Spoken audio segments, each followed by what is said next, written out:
বাংলাদেশকে একটি মানবিক দেশ গঠন করতে চাই। কি বলেন, চাই কি চাই না? এই জন্য 54 বছরের যে শাসন, আওয়ামী লীগ এই দেশ শাসন করেছে, বিএনপি এই দেশ শাসন করেছে, জাতীয় পার্টি এই দেশ শাসন করেছে, কিন্তু দলের লোকের পরিবর্তন হয়েছে, এই দেশের মানুষের ভাগ্যের কোনো পরিবর্তন হয় নাই। কি বলেন, কথা ঠিক কিনা?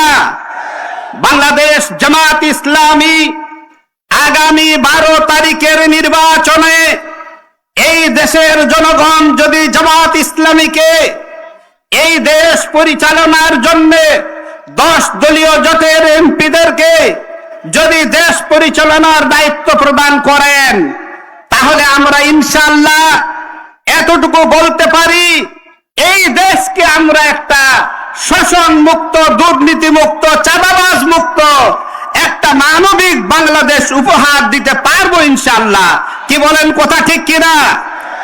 এই জন্য আমাদেরকে ঘরে ঘরে গিয়ে এই দেশের জাতি, ধর্ম, বর্ণ নির্বিশেষে আপামর জনসাধারণকে আমাদের দাওয়াত প্রদান করতে হবে, বুঝাইতে হবে যে আমরা এই দেশকে একটা বৈষম্যবিহীন দেশে রূপান্তরিত করতে চাই, মানুষের অভাবগ্রস্ত, দারিদ্র মুক্ত একটা দেশ উপহার দিতে চাই।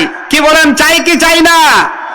আমরা এই দেশকে, এই সোনার বাংলা, বঙ্গবন্ধু শেখ মুজিবুর রহমান বলেছিলেন, আমি সোনার বাংলাদেশ করতে চাই, আমার সোনার মানুষ নাই, যেদিকে তাকাই সেদিকে শুধু চোর।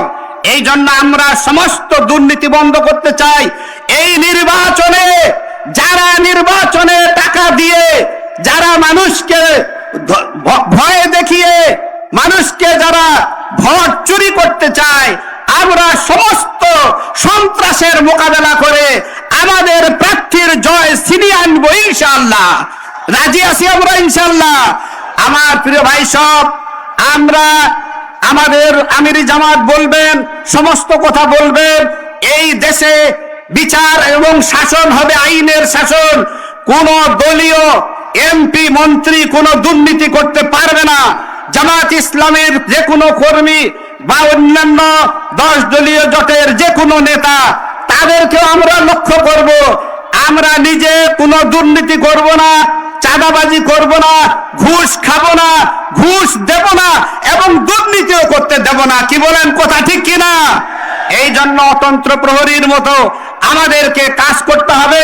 আগামী 12 তারিখ আমাদের এই দেশে দাঁড়িপাল্লার জন্য আমাদের বিজয় ছিনিয়ে আনতে হবে। এই উদাত্ত আহ্বান জানিয়ে আমার সংক্ষিপ্ত বক্তব্য শেষ করছি। আসসালামু আলাইকুম রহমতুল্লাহি ওয়া বারাকাতুহু।